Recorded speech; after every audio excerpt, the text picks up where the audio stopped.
નમસ્કાર પ્રણામ મિત્રો, જય માતાજી, જય શ્રી કૃષ્ણ. મિત્રો, આજની વાત સત્ય ઘટના પર આધારિત છે અને સાંભળવા લાયક બનવાની છે, તો તમને નમ્ર વિનંતી છે કે છેલ્લે સુધી સાંભળવા. તો ચાલો શરૂ કરીએ આજની વાત. અરે ભાભી, શું વાત છે! આજ તો એકદમ ફટાકડી લાગો છો. સાવરીએ એની પિતરાઈ ભાભી ધીમહીને પહેલી નજરે જોઈને જ બોલી ગઈ. ધીમહીએ પહેલા તો આસપાસ જોયું, કારણ કે પરિવારનો એક માંગલિક પ્રસંગ હતો અને આસપાસ બધા ઘરના વડીલો હતા. એને એમ થયું કે કોઈએ સાંભળ્યું તો નહીં ને. ખાતરી કરી દીધા પછી એ નણંદને હાથ પકડીને સહેજ સાઈડમાં લઈ ગઈ અને હસતા હસતા ઠપકો આપ્યો. તું સાવ ગાંડી છો, બધા વચ્ચે શું બકવાસ કરે છે? કોઈએ સાંભળી લીધું હોત તો? અરે, સાંભળી લીધું હોત તો સાંભળી લે, મેં કંઈ ખોટું નથી કહ્યું. સાવરી થોડીક મજાકિયા સ્વભાવની હતી અને ધીમહી ભલે એના પિતરાઈ ભાભી હતા અને ઉંમરમાં પણ ફરક હતો, પણ બંને જણા વચ્ચે બહેનપણી જેવો સંબંધ હતો. સાવરી કોલેજ ભણવા અર્થે અમદાવાદ જતી રહી હતી, પણ પ્રસંગપાત આવતી અને વધુ પડતો સમય ભાભી સાથે જ વિતાવતી. બહુ મોટી આવી હું ક્યાં ખોટું બોલું છું વાળી ધીમહી એનો કાન પકડતા બોલી. પહેલા કે બદમાશ, તું ક્યારે આવી અને મને મેસેજ કેમ ન કર્યો કે તું આવવાની છો? આજે ટેસ્ટ હતી કોલેજમાં, માટે નહોતી આવવાની, પણ કેન્સલ થઈ તો આવી ગઈ. એ બંને વાતો કરી રહ્યા હતા એટલી જ વારમાં સમાજની અને ઘરની કેટલી મહિલાઓ ત્યાંથી નીકળી રહી હતી. ધીમહી બધાને એકદમ ભાવપૂર્વક બોલાવી રહી હતી. ભાભી, સાચે તમે એકદમ પ્રેટી લાગી રહ્યા છો. વળી શરૂ થઈ ગઈ. અરે ભાભી, સાથે તમારી કસમ, સાવ સિમ્પલ તૈયાર થયા છો તો પણ કેટલા ફાઇન લાગો છો. અને હું આટલું તૈયાર થવા માટે કેટલા કલાક અને કેટલા પૈસા બગાડતા હજુ ભૂત જ લાગી રહીશું. ધીમહી હસી પડી અને કહ્યું, ખબરદાર, મારી નણંદને ભૂત કહ્યું તો એ તો સાક્ષાત ચૂડેલ છે. ભાભી એટલું કહી બંને હસી પડ્યા. થોડી વાર વાતો કર્યા પછી સાવરીએ પૂછ્યું, ભાઈને હવે કેમ છે? ધીમહીએ થોડુંક સ્મિત લાવી અને એટલું જ બોલી, સારું છે. બંનેની આંખોએ જ એકબીજાને જવાબ આપી દીધો. ચાલ હવે હું જાઉં, મારે થોડું મોડું થાય છે. તું ક્યાં સુધી રોકાવાની છો? ભાભી, હું સાંજે જ નીકળીશ. ઓહ, બસ? હા, પણ આવતા મહિને અઠવાડિયા માટે આવીશ, તો ત્યારે 2 દિવસ માટે ત્યાં રોકાજે. પાકું ભાભી. એટલું કહી બંને ગળે મળ્યા અને ધીમહી પ્રસંગમાંથી બહાર નીકળવા લાગી. હજુ થોડીક જ ચાલી ત્યાં સાવરીના મમ્મી મળ્યા. અરે વહુ બેટા, ક્યાં જાસ? કાકી, હું નીકળું. અરે પણ જમવાનું? કાકી, એ રહેવા દ્યો, એમની દવાઓ ટાઈમ થઈ ગયો છે અને હું જઈશ પછી મમ્મી અહીં આવશે, પણ જમવાનું. અરે કાકી, ઘરની વાત છે. એક કામ કર, તારી સાસુ સાથે હું ટિફિન મોકલાવું છું. અરે ના કાકી, એની કોઈ જરૂરત નથી. ના, હું મોકલાવું છું. જી કાકી, જેમ આપને યોગ્ય લાગે. એટલું કહી ધીમહી નીકળી ગઈ. ધીમહીના ત્યાંથી નીકળી ગયા પછી ઘણી બધી મહિલાઓ એના વિશે જ વાત કરી રહી હતી. કોઈક એના હાલ પર અફસોસ કરી રહ્યું હતું કે જુઓ તો કેવી ડાય છોકરી છે અને બિચારીને કેવા દિવસો જોવા પડે છે. કોઈક એના રૂપને જોઈને કે કેવી રૂપાળી છે, કે આટલી સાદગીમાં પણ આટલી સુંદર લાગે છે. ઉંમર હોવા છતાં આજ પણ ધારે તો કોઈ કુંવાળા છોકરો આને પરણવા રાજી થઈ જાય. અને આ બિચારીના કિસ્મત જુઓ. કોઈક તો વળી એને જ અપશુકન્યાળ સમજી રહ્યા હતા. જે દિવસથી એ પરણીને આવી આખા પરિવારનો શોથ વાળી નાખ્યો. ખરેખર ડાકણ છે. આ બધી વાતોથી ધીમહી પણ વાફેક હતી કે કોણ એના માટે શું વિચારે છે, પણ હવે એને કોઈ ફરક પડી રહ્યો ન હતો, કારણ કે પીઠ પાછળ વાત કરનારાઓએ હવે એનો ઘણીવાર મોઢે પણ કહેવાનું શરૂ કરી નાખ્યું હતું, પણ એ મનથી સાવ પથ્થર થવા પામી હતી. બીજાનું તો એ શું માથું લગાડે, હવે એના ખુદના સાસરા પક્ષે એને મોઢે બધું કહેવા લાગ્યા હતા, પણ એ બધું મૂંગા મોઢે સહન કરી રહી હતી. આ બધું ઓછું હતું ત્યાં અન્ય પુરુષો તરફથી સોશિયલ મીડિયામાં થતી હેરાનગતિ, એમાં પણ એને ઘણીવાર નવાઈ લાગતી કે અમુક પુરુષો તો એના સાસરી પક્ષમાંથી જ હતા. કારણ વગરના વોટ્સએપ મેસેજ ત્યાં બ્લોક કરે તો ફેસબુક પર મેસેજ, બધાની એક જ વાત, અમારે તો ખાલી ફ્રેન્ડશીપ કરવી છે. ક્યારેક હદ પાર થઈ જાય તો ધીમહી એમના ઘરમાં કહેવાની ધમકી આપતી, ત્યારે જ એ મેસેજ બંધ થતા અને એ લોકો સાથે ભલામણ પણ કરતા કે મહેરબાની કરી કોઈને કહેતા નહીં. ધીમહીને પણ એમ થતું કે દુનિયામાં વધુ પડતા પુરુષો આવા જ છે, બીજાને ફરિયાદ કરવા કરતા સામેનો સામનો જ કરવો પડશે, અને ફરિયાદ કરી તો પણ ઊંધું મારી પર જ આવતા વાર નહીં લાગે કે તું જ આવી છો. ધીમહીએ બહાર નીકળી મોબાઈલમાં સમય જોયો. 2 વાગી ગયા હતા. એણે એક ઊંડો અફસોસ વ્યક્ત કર્યો, હાય રે, સાવરી સાથે વાત કરવામાં ઘણો સમય બગડી ગયો. આમની દવાઓનો સમય થઈ ગયો છે, કસરત કરાવવાવાળી પણ આવી ગયો હશે, હવે આ બહુ ગુસ્સો કરશે. એકદમ ચિંતાતુર હાલમાં એણે એક્ટિવા શરૂ કર્યું અને પાછળ જોયા વગર જવા દીધું. એણે એ પણ ન જોયું કે એની પાછળ એક ગાડીવાળાએ શોર્ટ બ્રેક મારી, જેનાથી એની ટક્કર થતા બચી ગઈ છે. એ તો બસ શક્ય હોય એટલી ઝડપથી ચલાવીને ઘરે પહોંચી ગઈ. ઘરે જઈને એણે જોયું તો કસરત કરાવવાવાળા ભાઈ આવી ગયા હતા. એણે પર્સ અને મોબાઈલ સોફા પર રીતસર ફેંકીને તરત અંદર રસોડામાં ગઈ અને પાણીનો ગ્લાસ ભરી સીધી એના પતિ રણજીતના પલંગ પાસે આવીને બાજુના ડબ્બામાંથી દવા કાઢવા લાગી. એ જાણી જોઈને રણજીત સામે જોઈ રહી ન હતી, કારણ કે એને ખ્યાલ હતો કે રણજીત એની સામે જ આગ ઝરતી નજરે જોઈ રહ્યો છે. દવા કાઢી ધીમહીએ પાણીનો ગ્લાસ જેમ જ રણજીતના હાથમાં આપ્યો એમ રણજીતે પાણીના ગ્લાસનો ઘા કર્યો. કસરત કરાવનાર પણ આ જોઈને ડરી ગયો. ધીમહી એટલામાં બધું સમજી ગઈ. એણે તરત દવા બાજુ પર મૂકી અને ગ્લાસ ઉપાડીને ઢોળાયેલા પાણી પર પોતું મારવા લાગી. ગ્લાસ પડવાના અવાજથી બાજુના રૂમમાં તૈયાર થઈ રહેલા ધીમહીના સાસુ પણ બહાર આવી ગયા, એટલે બસ એક નજર ધીમહી સામે કરી અને અંદર જતા રહ્યા. આમ એમનું પરિવાર ખૂબ સુખી હતું. ઘરમાં કામવાળા પણ હતા, પણ રણજીતના અંગત કામો ધીમહી જ કરવાના હતા. ધીમહી સાફ કરીને સીધી સાસુના રૂમમાં ગઈ અને કોઈ પણ પ્રશ્ન પૂછ્યા વગર બોલવા લાગી, મમ્મી, હું નીકળી જ રહી હતી, એટલી વારમાં સાવરી મળી ગઈ હતી. એની સાથે વાતો કરતા થોડુંક મોડું થઈ ગયું. નીકળતા કાકીએ પણ ઊભી રાખી. તમારું પૂછતા હતા. મેં કહ્યું કે હું જઈશ પછી તમે નીકળશો. એના સાસુએ માથું ઓળતા ઓળતા બસ બધું સાંભળ્યું અને અંતમાં કશું બોલ્યા નહીં. બસ એકવાર ધીમહીને સામે જોયું. એને માથું ધૂણાવી અને ભલે કહેતા હોય એમ ઈશારા વડે જવાનું કહ્યું.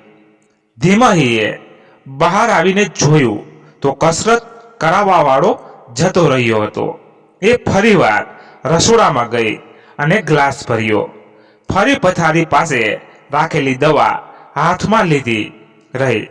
આ વખતે રણજીતે ગ્લાસ હાથમાં લીધો અને ધીમહી રણજીતની પથારી પાસે દવા અને પાણી લઈને ફરી આવીને ઊભી રહી.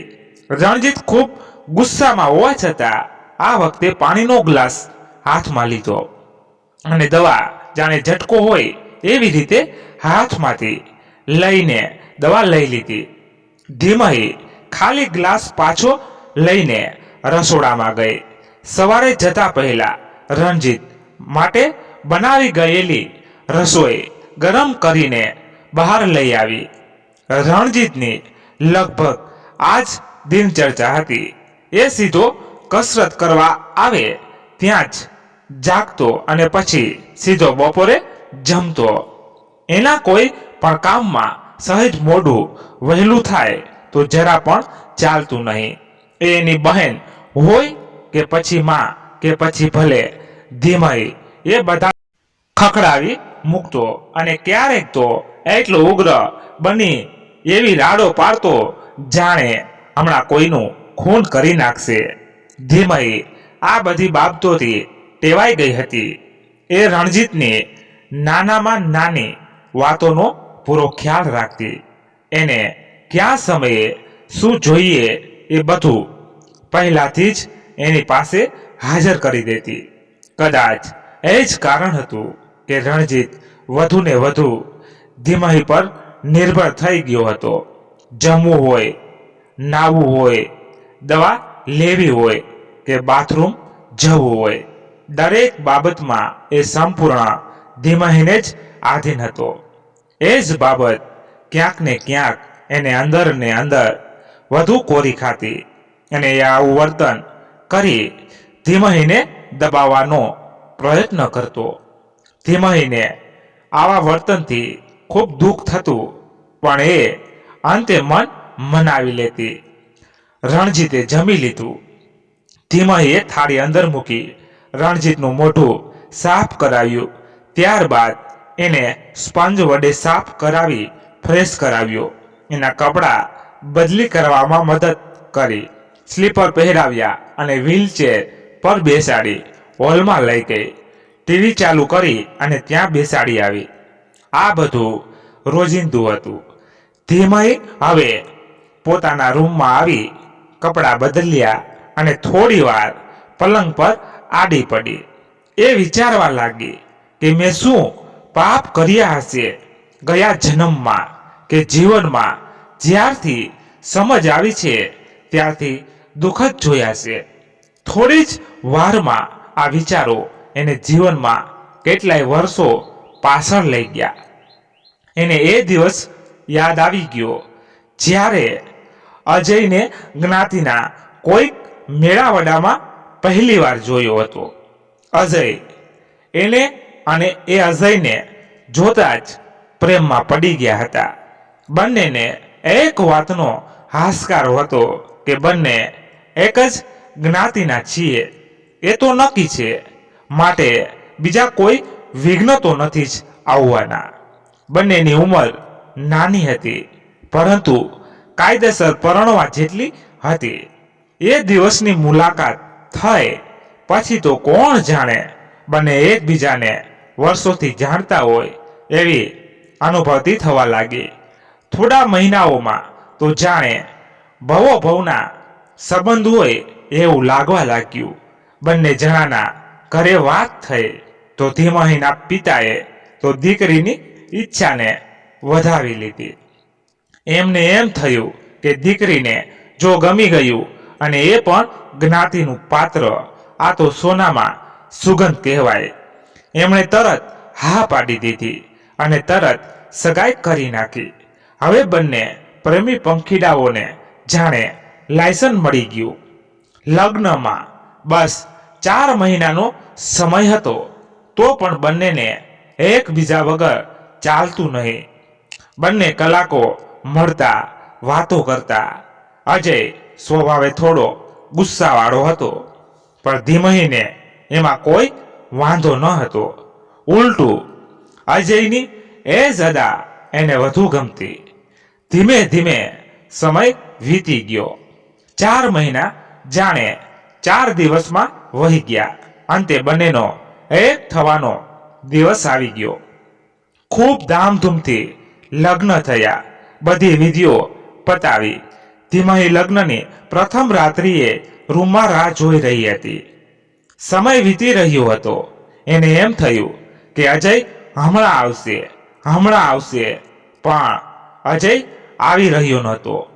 ધીમહીએ અજયની બહેનને પૂછ્યું તો એને કહ્યું કે ભાઈના મિત્રોએ એને બેસાડી રાખ્યો છે અને પૈસા માંગી રહ્યા છે અને ભાઈ આપી રહ્યો નથી. ધીમહી મનમાં હસવા લાગી અને જઈને પલંગ પર આડી પડી. એને એ ધ્યાન જ ન રહ્યું કે ક્યારે આંખ લાગી ગઈ અને ક્યારે ઊંઘ આવી ગઈ. અડધી રાત્રે ધીમહીના રૂમના દરવાજા પર ટકોર પડી. લગ્નના થાકને કારણે ધીમહીને પણ ગાઢ ઊંઘ આવી ગઈ હતી. અચાનક ધીમહીના કાનમાં જોરથી અવાજ સંભળાયો કે કોઈ દરવાજો ખખડાવી રહ્યું છે.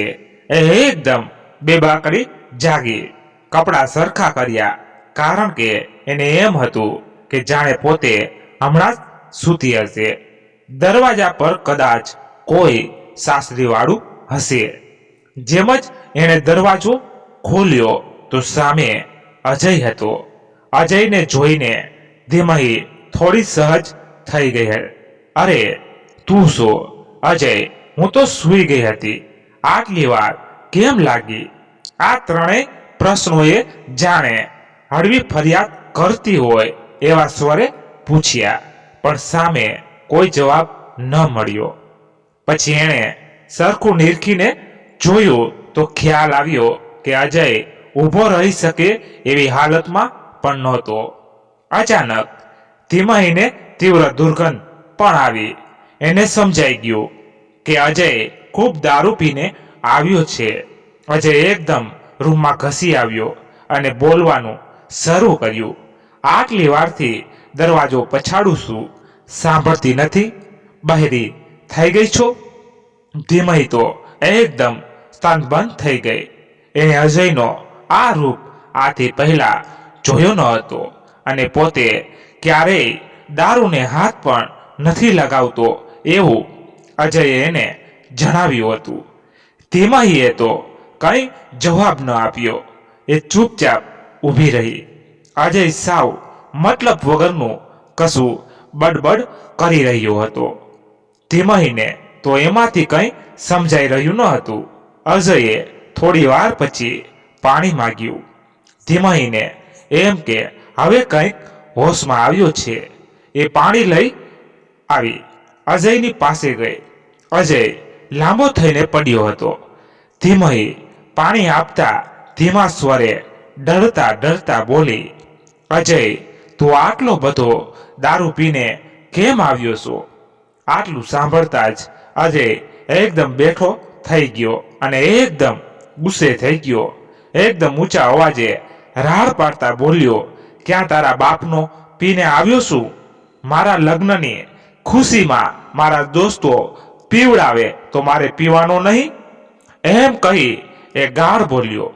ધીમહીના હાથમાંથી ઝટકો હોય એ રીતે પાણીનો ગ્લાસ લઈને એક ઘૂંટડો પીધો. બાકીનું પાણી પલંગ પર જ ઢોળાઈ ગયું. ધીમહી કાંઈ સમજે એ પહેલા જ અજયે એનો હાથ ખેંચીને એને પોતાના તરફ ખેંચી લીધી. ધીમહી કશું જ સમજે એ પહેલા અજય ભૂખ્યા વરુની જેમ એની પર તૂટી પડ્યો. ધીમહીએ છૂટવાનો પૂરો પ્રયત્ન કર્યો, પણ અજયે હાથ ઉપાડતા એ શરમ ન કરી. ધીમહીને એમ થયું કે આવામાં પોતે કોઈને મદદ માટે પણ કેમ બોલાવે અને શું કહે. અજય જ્યાં સુધી હોશમાં હતો ત્યાં સુધી ધીમહીને પીટતો રહ્યો. ધીમહીને તો એમ થયું કે પોતે કોઈ ખરાબ સપનું જોઈ રહી છે, કારણ કે અજય આવું કરે એ એને જાગતી આંખે માનવામાં જ નહોતું આવી રહ્યું. અજયની અંદરનો રાક્ષસ શાંત થયો પછી એ સૂઈ ગયો. ધીમહીને તો જાણે એના શરીરમાં આત્મા જ નથી એવી અનુભૂતિ થઈ રહી હતી. ધીમહીના સપના અને વિશ્વાસ બંને તૂટી અને બાજુમાં સૂતેલા દેખાઈ રહ્યા હતા કે આ એ જ માણસ છે જેને મેં પસંદ કર્યો હતો, જેને હું ઓળખતી હતી, જેને હું ચાહતી હતી. અરે આને તો મેં મારું બધું સોંપી દીધું હતું અને આ વ્યક્તિએ મારી સાથે આવું વર્તન કર્યું. ધીમહી શારીરિક અને માનસિક અતિ સંવેદનશીલ હતી. એને એવું લાગી રહ્યું હતું કે અજયે એની લાજ લૂંટી લીધી છે. ધીમહીને એક ઊંડો સદમો લાગ્યો. એ જ અવસ્થામાં આખી રાત પલંગની પાસે બેસીને રોતી રહી. પોતે હવે શું કરે, કોને કહે કે રૂમમાં કાલે એની સાથે શું બન્યું. સવારે અજય જાગ્યો અને અજય સવારે જાગ્યો એની આંખો માંડ ખુલી રહી હતી. એણે આસપાસ જોયું તો ધીમહી તૈયાર થઈને જ પાસેની જ બારી પાસે બેઠી છે અને બહારની તરફ જોઈ રહી છે. અજયને રોજ સવારે વહેલું જાગી જવાની આદત હતી, માટે જ એ વહેલો જાગી ગયો. બાકી જે પ્રમાણમાં એને દારૂ પીધું હતું એ પ્રમાણે તો સીધો બપોરે જ જાગત. અજયને બરોબર ભાન હતું કે ગઈકાલ રાત્રે એણે શું કર્યું હતું અને એ જ હરકતને કારણે ધીમહી ખૂબ ગુસ્સામાં છે એ પણ એ સમજી ગયો હતો. માટે એ ધીમેથી ધીમહીની પાસે ગયો. ધીમહીનું ધ્યાન જ નહોતું, એ તો બસ પોતાની દુનિયામાં અને ગઈકાલના રાતના સદમામાં હતી. અજયે ધીમેથી ધીમહીના ખંભા પર માથું મૂક્યું અને એ કંઈ સમજે કે બોલે એ પહેલા માફી માંગવા લાગ્યો. ધીમહી, તારા કસમ, હું કોઈ દિવસ આટલું બધું નથી પીતો, પણ કાલે રાત્રે આપણા લગ્નની ખુશીમાં દોસ્તોએ પાર્ટી આપી હતી અને 2 દોસ્તો જેનાથી મેં તને ખાસ મળાવ્યું હતું એ બંને વિદેશથી ખાસ આવ્યા હતા. એમના આગ્રહને કારણે થોડુંક વધુ થઈ ગયું. ધીમહીએ આટલેથી જ અજયને અટકાવીને બોલવાનું શરૂ કર્યું. તને થોડાક નહીં પણ બહુ વધી ગયો હતો અને એ નશામાં તે આ શું કર્યું. જો એમ કહીને એણે પોતાના શરીર પરના નિશાનો બતાવ્યા. એ જોતા અજયને પણ ખૂબ પસ્તાવો થયો અને પોતે ખરેખર અપરાધી ભાવ અનુભવી રહ્યો હોય એવું મોઢું કરી નાખ્યું. ધીમહીએ આગળ બોલવાનું શરૂ રાખ્યું. અજય, ભલે આપણે બંને એક જ જ્ઞાતિના છીએ, પણ મેં તારી સાથે પ્રેમ કરીને લગ્ન કર્યા છે અને હું બહુ સિમ્પલ છોકરી છું. અમારા પરિવારમાં પણ આવું બધું મેં જોયું નથી, પણ મને કાલે માનવામાં નહોતું આવતું કે તું જ છો. તું એકદમ જાનવરની જેમ વર્તન કરી રહ્યો હતો. જો અજય, મને આ બધું જરાય પસંદ નથી. મેં કાલે જ નક્કી કરી લીધું હતું કે સવાર થતાં હું તારી સાથે વાત કરી લઈશ. હવે અજય સમજી ગયો હતો કે વાત થોડી વધુ બગડી ગઈ છે. અજયે તરત જ ધીમહીના મોઢા આડો હાથ દઈ દીધો અને એને બોલતી રોકી નાખી. સાંભળ ધીમહી, કાલે જે થયું એ થયું. બીજી વાર એવું કોઈ દિવસ નહીં થાય અને કાલે થયું એની પાછળ તું પણ ક્યાંક જવાબદાર છો. હું કઈ રીતે જવાબદાર?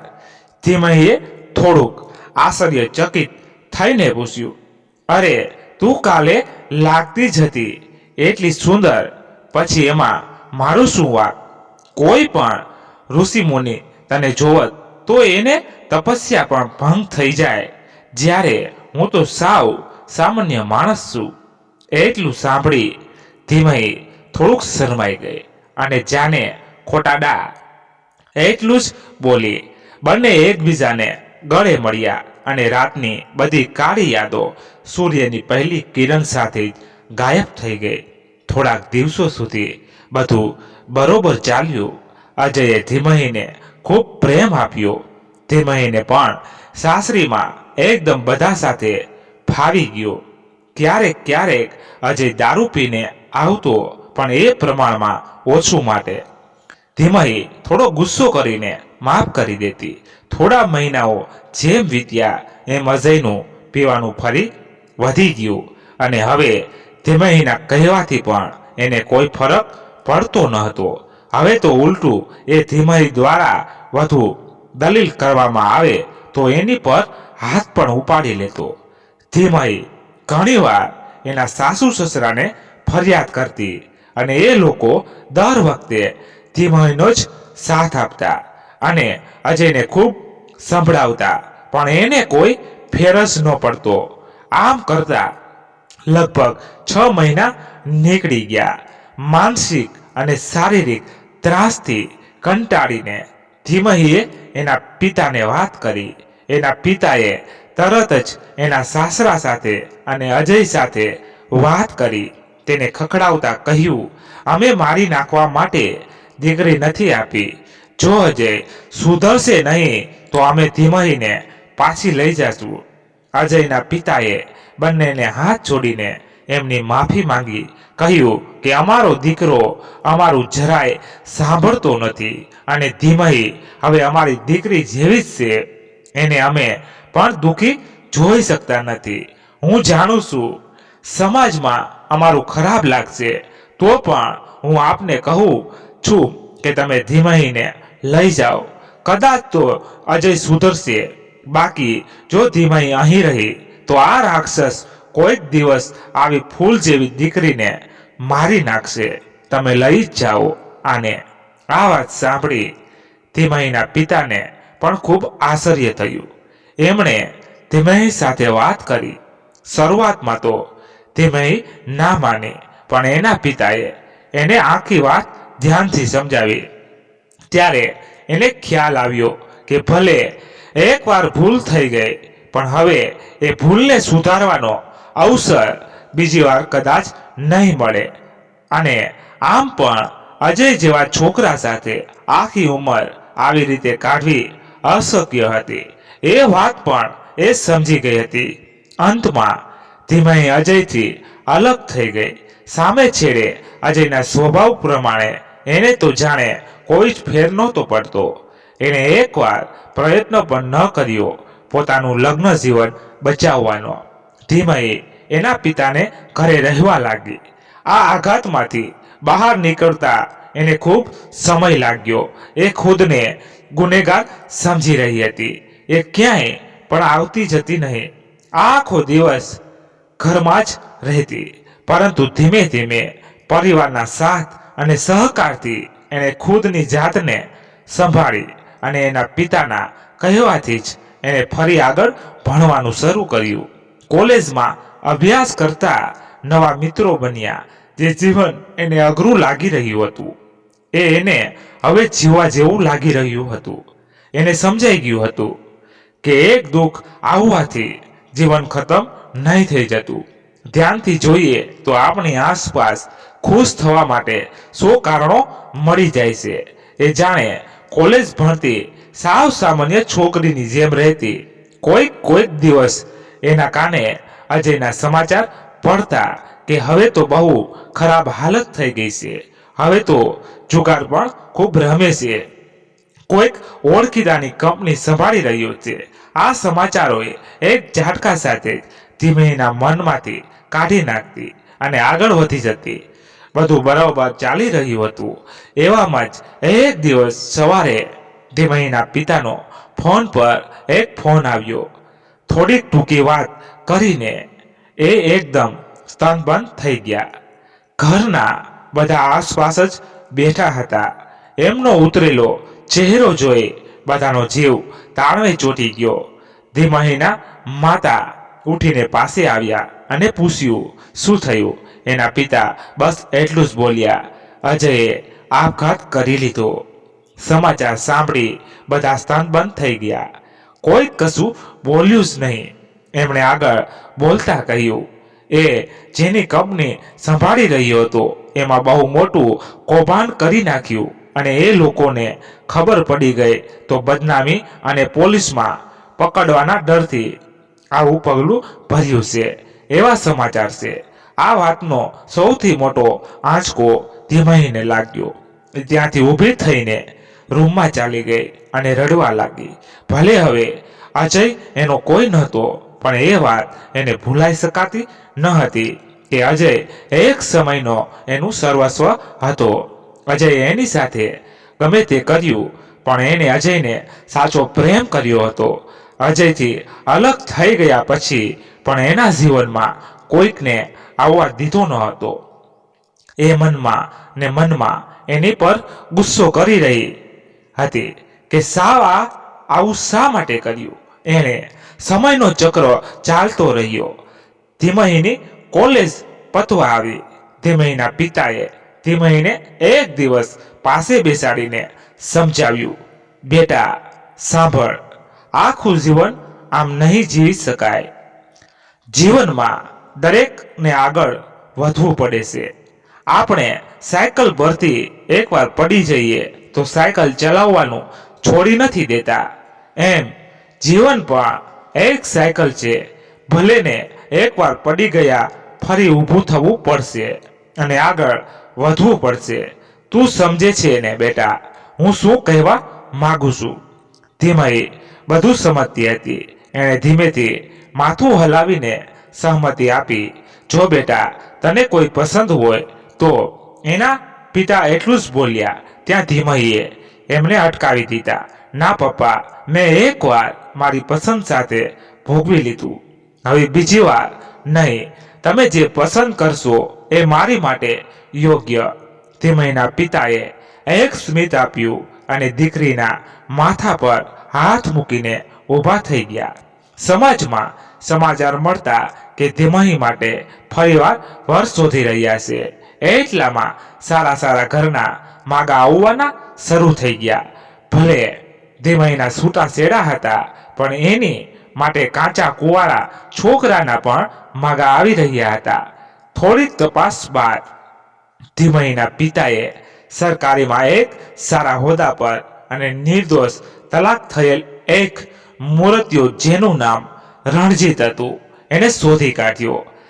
સરકારી નોકરી તો સારી હતી પણ એ સિવાય કુટુંબ પણ ખૂબ ખાનદાની અને પૈસાદાર હતું.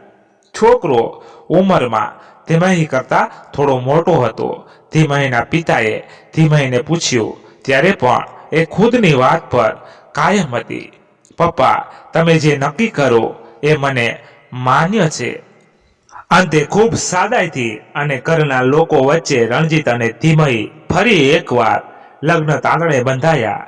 ધીમહીને ક્યાં અહેસાસ હતો કે સુખ હજુ એનાથી ઘણું દૂર હતું. લગ્નના તાંતણે બંધાયા પછી ધીમહીએ મનમાં નક્કી કરી લીધું હતું કે પોતે રણજીતથી કંઈ પણ નહીં છુપાવે. એણે એના અજય વિશે બધું જ જણાવી દીધું હતું. રણજીત પણ સમજદાર હતો. એને ધીમહીના ભૂતકાળથી કોઈ ફરક પડતો ન હતો અને એમ કહેવામાં પણ કંઈ ખોટું ન હતું કે એને કોઈ જ વાતથી ફરક પડતો નહોતો. એ સરકારી નોકરીમાં જે સ્થાને હતો એવામાં એની પાસે એટલો સમય પણ નહોતો કે આવી બધી મગજમારીમાં પડે. એ તો બસ કોઈ કાર્યક્રમો હોય અને એની સાથે શોભે એ હેતુથી જ ધીમહી સાથે લગ્ન કર્યા હતા. ધીમહીને થોડા દિવસમાં જ એ સમજાઈ ગયું હતું કે એને એક કિંમતી રાચર ચીલા રૂપે જ એ ઘરમાં લઈ આવવામાં આવી છે. હા, પણ બીજી કોઈ મગજમારી ન હતી. રણજીત ક્યારેય નવરો હોય તો શાંતિથી ધીમહી સાથે કામ પૂરતી જ વાત કરતો. ધીમહીના સાસુ સસરા પણ એ જ પ્રમાણે વર્તન કરતા. સારું ખૂબ અકડું સ્વભાવના હતા. એ તો નાની અમથી ભૂલ પણ સંભળાવ્યા વગર જવા દેતા નહીં. આ બધી કસકસમસ વચ્ચે ધીમહીનું જીવન હિલોળા ખાતું ચાલી રહ્યું હતું. ધીમહીએ મનમાં નક્કી કરી લીધું હતું કે હવે આ જીવન તો આમ જ કાઢવાનું છે. જે મળ્યું એ મારું નસીબ. બાકી આમ તો બધું સારું જ છે. આમ પણ બધાને બધું ક્યાં મળે છે? આવું બધું વિચારી એ મન વાળી લેતી. એક દિવસ બપોરે ધીમહી શાંતિથી બેઠી ટીવી જોઈ રહી હતી. એવામાં અચાનક એનો ફોન રણક્યો. ધીમહીએ નજર કરી તો એના પર રણજીતના પીએ નું નામ વંચાયું. ધીમહીને નવાઈ લાગી કે આવા સમયે કેમ ફોન આવ્યો હશે. ટિફિન તો મોકલાવી દીધું હતું. એણે આશ્ચર્ય વચ્ચે ફોન સ્ક્રીન પર આંગળી ફેરવી અને ફોન ઉપાડ્યો. સામે છેડે રણજીતનો પીએ ગભરાયેલો સ્વરે બોલવા લાગ્યો, મેડમ સાહેબ બેભાન થઈ ગયા છે. ઓફિસમાં બહુ કોશિશ કરવા છતાં એ કંઈ બોલતા નથી.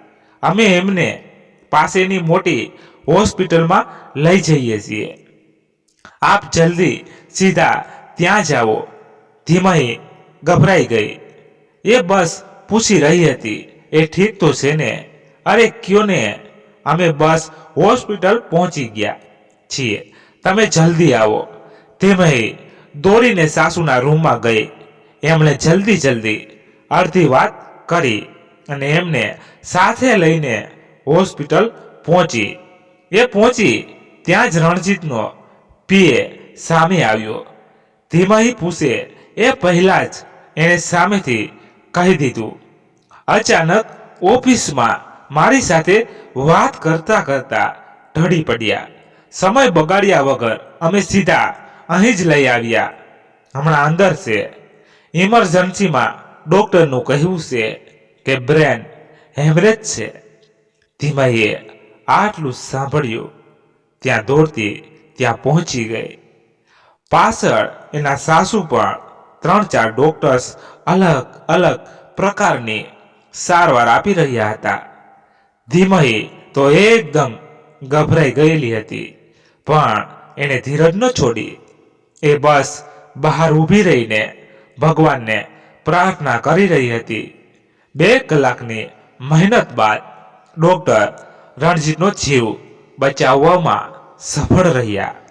ડોક્ટરે બહાર આવીને ધીમહીને રણજીતની તમામ પરિસ્થિતિની માહિતી આપતા કહ્યું કે એમનો જીવ બચી ગયો છે, પણ એમનું અડધાથી વધુ શરીર લકવાગ્રસ્ત થઈ ગયું છે. એમાં થોડી ઘણી રિકવરી આવશે, પણ એ માટે ખૂબ કસરત કરાવવી પડશે. હા, બાકી એ થોડો સમય તો હવે પથારી વસ જ રહેશે. આટલું સાંભળી ધીમહીને સમજાઈ રહ્યું નહોતું કે પોતે શું કહે. એને સૌથી પહેલા રણજીતને દીર્ઘ આયુ આપવા માટે ભગવાનનો આભાર માન્યો. બાદમાં થોડા દિવસ રણજીતને હોસ્પિટલમાં જ રહેવું પડ્યું. પહેલા દિવસથી જ ધીમહી બધું છોડીને રણજીતની સેવામાં લાગી ગઈ. રજા લઈને ઘરે ગયા બાદ પણ એ જાણે રણજીતની બીજી માતા બની ગઈ. એક માતા એના નાના બાળકનું ધ્યાન રાખે એથી વધુ કાળજી ધીમહી રાખતી. શરૂમાં રણજીત પર પૂરો સાથ સહકાર આપી રહ્યો હતો, જેના કારણે રિકવરી પણ ઝડપથી આવી રહી હતી. એના બંને હાથ અને મોઢું એકદમ લકવા મુક્ત થઈ ગયા હતા, પણ કમરથી નીચેનો ભાગ બિલકુલ કામ કરી રહ્યો ન હતો, માટે બેસવાનું અને ચાલવાનું બિલકુલ બંધ હતું. હવે પછીનો સમય ખૂબ કપરો હતો, કારણ કે સારવાર પણ થોડી જટિલ હતી. એ બધા અંગોની કસરત પણ ખૂબ પીડાદાયક હતી. ધીમે ધીમે રણજીત પણ કંટાળવા લાગ્યો, જાણે એની ધીરજ ખૂટી ગઈ હોય એવું લાગી રહ્યું હતું. એની માનસિક અને શારીરિક ધીરજ ખૂટી રહી હતી, જેના કારણે એનો સ્વભાવ બગડી રહ્યો હતો. એ નાની નાની વાતે પરિવારજનો પર ગુસ્સો કરી લેતો. એ ધીમહી દવા કે કસરત માટે જીદ કરે તો એને પણ ગમે તેમ કહી દેતો. ધીમહી મોટું મન રાખીને બધું જતું કરતી. એનો બસ એક જ ધ્યેય હતો, ગમે તેમ કરી પોતાના પતિને પાછો ચાલતો કરવો. રણજીતને શારીરિક કરતા જાણે માનસિક આઘાત વધુ લાગ્યો હોય એવું વર્તન કરી રહ્યો હતો. એનાથી હવે એ સહન થઈ રહ્યું નહોતું કે પોતે સાવ આમ પથારી પર પડ્યો છે. એને પડ્યા બસ એ જ યાદ આવતું કે એને એક સહી માટે લોકો એની રાહ જોતા, અને આજ સાવ આમ કોઈ પૂછવા પણ નથી આવતું. ધીમે ધીમે સ્વભાવ વધુ બગડતો ગયો. ધીમહીના સાસરિયા રણજીતને સમજાવતા કરતા ધીમહીને જ દોષી માનતા. ક્યારેક ગુસ્સામાં ધીમહીના સાસુ એવું પણ બોલી જતા કે તારા પગ પડ્યા ત્યારથી જ અમારા ઘરની શાંતિ જતી રહી. ધીમહી સામે જવાબ આપતી તો વાત વધીને અજયની આત્મહત્યા સુધી પણ પહોંચી જતી. ધીમહી બધું બસ રણજીત માટે સહન કરી રહી હતી. ઘણીવાર એના પિતા પણ એને સમજાવતા કે બેટા, હવે રણજીત સાથે કોઈ ભવિષ્ય નથી. તું તારી આખી જિંદગી ખપાવી નાખીશ તો પણ હવે એ એકદમ ચાલતો થાય એ શક્ય નથી. બેટા, તું પાછી આવતી રહે. ધીમહી આટલું સાંભળીને અકળાઈ જતી અને બસ ટૂંકમાં એટલો જ જવાબ આપતી, પપ્પા, હવે એ જ મારું નસીબ છે. અને પપ્પા, આવું મારી સાથે થયું હોય અને રણજીત મને મૂકી દે તો? એ પ્રશ્નનો જવાબ એના પપ્પા આપી શકતા નહીં. ધીમે ધીમે રણજીતનો વ્યવહાર વધુ ગુસ્સાવાળો બની રહ્યો હતો. હવે એ કારણ વગર ધીમહી પર શક પણ કરી રહ્યો હતો. તે દિવસે પ્રસંગમાંથી મોડું આવવા બદલ એણે ફિઝિયો સામે ગ્લાસ ફેંક્યો. ધીમહીને એમ હતું કે વાત એટલામાં પતી ગઈ, પણ એ દિવસે રણજીતે બધી મર્યાદા પાર કરીને ના કહેવાના શબ્દો કહી નાખ્યા. ધીમહી એના અને એના પરિવાર માટે બધું સાંભળતી રહી, પરંતુ વાત જ્યારે એના ચરિત્ર પર આવી એ વાત એનાથી સહન ન થઈ. ધીમહીના સાસુ પણ ઘરમાં ન હતા. ધીમહીએ રણજીતના એક પણ સવાલનો જવાબ આપવાનો યોગ્ય ન સમજ્યો. એ એકદમ ચૂપ રહી. સાંજે જ્યારે એના સાસુ આવ્યા તો એમને બેસીને આખી વાત કરી અને કહ્યું, મમ્મી, આટલા દિવસો હું તમારા બધાની વાત ફક્ત આમની તબિયત માટે જ સાંભળી રહી હતી કે બસ એકવાર આમને ઊભા કરી દઉં. મારા મા બાપ, મારા ખાનદાન, મારા જૂના લગ્ન જીવન બધા પર તમે જેમ તેમ બોલતા હું સાંભળી લેતી, પણ આ જ વાત મારા ચરિત્ર પર છે કે હું સહન નહીં કરું. હું પપ્પાને ઘરે જાઉં છું. બસ તમારી રાહ જોતી હતી કે એમની દવાઓ અને કસરત બાકી વધુ તમને સમજાવીને જાઓ કે કોઈ તકલીફ ન પડે. એમને કહી દેજો કે ધ્યાન રાખે. ધીમહીની વાત એકદમ સૌમ્ય ભાષામાં હતી, પણ એ વાત એના સાસુને ઉધરો લાગી. એમણે એકવાર પણ એને જતી રોકવાની કોશિશ પણ ન કરી. ધીમહી રણજીતને પણ કહ્યા વગર ત્યાંથી નીકળી ગઈ. પોતાના ઘરે સાવ અચાનક બેગ સાથે આવેલી દીકરીને જોઈ એના પિતાએ એક પણ પ્રશ્ન ન પૂછ્યો. થોડાક જ દિવસો વીત્યા ત્યાં ધીમહીના મોબાઈલ પર રણજીતનો મેસેજ આવ્યો, હું જાણું છું હું તારી માફીનો પણ હકદાર નથી, માટે એ તો નહીં માગું, પણ તું માફ કરી શકે એટલી મહાન હો તો માફ કરજે. હું જાણું છું તું મને સહન કરી રહી છો અને મારી પાછળ તારી જિંદગી બરબાદ કરી રહી છો, માટે આ મેસેજ મેં તને પાછી બોલાવવા માટે નથી કર્યો, પણ તારા ગયા બાદ મેં શું અનુભવ્યું છે એ જણાવવા માટે કર્યો છે. રોજ સવારે તારા ઝઘડવાથી કરીને સાંજે મારા સુવા સુધી મેં તને એક એક સેકન્ડ મિસ કરી છે. તારા વગર મારી ઓકાત ન તો જાતે પાણી પીવાની છે ન તો બાથરૂમ જવાની. તારા ગયા પછી મને તો સમજાઈ ગયું, પણ મમ્મીને પણ સમજાઈ ગયું છે કે તારા વગર આપણા ઘરનો કોઈ અસ્તિત્વ જ નથી. ધીમહી, આજે મેં બસ તારો આભાર વ્યક્ત કરવા માટે મેસેજ કર્યો છે કે આજ હું મારા આ બે હાથ વડે મેસેજ લખી શકું છું. એ પણ તારી જ મહેરબાની છે. અને હા, તને એક મીઠો ઠપકો પણ આપવો છે કે જતા પહેલા એકવાર મળીને તો જવું તું. એકવાર મારો પક્ષ પણ સાંભળી લેવો હતો કે હું કેમ આવો થઈ ગયો છું. મને શું વાત અંદર ખાય છે. હું સાવ આવો તો નહોતો તો તને એમ ન થયું કે કોઈ દિવસ મને પૂછે કે શું થયું છે બને. ચાલ જવા દે એ બધી વાતો, એને હવે હું શું ચર્ચા. જે થયું એ તું ભૂલી જજે અને મન પર કોઈ બોજ નહીં રાખતી. દિલથી માફી માંગુ, થઈ શકે તો માફ કરજે અને જીવનમાં હવે મને મૂકીને આગળ વધજે. મારી તરફથી તું એકદમ આઝાદ છો. મારી ચિંતા કરતી નહીં, કારણ કે હું તને ઓળખું છું. તને રોજ રોજ એ ચિંતા હશે કે મારું શું થશે, તો બસ તને જણાવી દઉં કે એ બધું ભૂલીને તું નવી દિશા તરફ આગળ વધ. આટલું વાંચતા વાંચતા ધીમાની આંખમાંથી ચોધાર આંસુએ વહી રહ્યા હતા. એણે સપનામાં પણ નહોતું વિચાર્યું કે રણજીત એના માટે આટલું બધું વિચારી શકે છે. એનાથી ક્ષણનો પણ વિલંબ કરવો અશક્ય હતો. એણે તરત જ પોતાનો સામાન આવે એવો ભર્યો અને બેગ લઈને તૈયાર થઈ ગઈ. એના પિતાએ આજે પણ એને એક પણ સવાલ ન પૂછ્યો. એ બસ ચૂપચાપ ગાડીમાં બેસાડી એને સાસરે મૂકી આવ્યા. રસ્તામાં ધીમહીએ બધી વાત કરી. આજે એમની દીકરી અને એના સંસ્કાર પર ગર્વ થઈ રહ્યો હતો. ધીમહી ઘર પાસે ઉતરી અને પિતાની સામે જોયું અને અંદર જતી રહી. ઘરમાં રણજીત અને એના મમ્મી રૂમમાં જ બેઠા હતા. છએ આંખો ભેગી થઈ. કોઈ સવાલ નહીં, કોઈ જવાબ નહીં. બધા બધું સમજી ગયા. ધીમહી પાછી કામે લાગી ગઈ.